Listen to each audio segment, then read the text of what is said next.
Als Hollanders zeggen dat Marokkaanse cultuur onrechtvaardig is voor vrouwen, hebben ze nog gelijk ook. Waarom? Bijvoorbeeld, de dochter mag 's avonds laat niet naar buiten, maar zoon mag alles doen. En dan komen ouders met ja, maar het is voor de eigen veiligheid van de dochter. Onzin.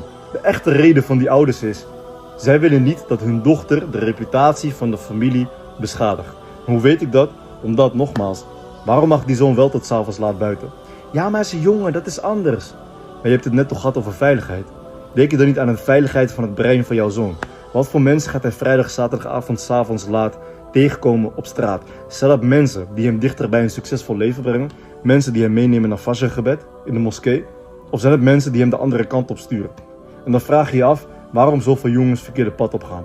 Omdat ouders islamitische cultuur negeren en Marokkaanse cultuur als prioriteit stellen. Dus mijn advies aan alle Marokkaanse ouders is, skip die Marokkaanse cultuur van je en omarm de islamitische cultuur. Wees rechtvaardig naar je kinderen. Dochter thuis, klopt, dat is islamitisch correct, maar je zoon ook thuis.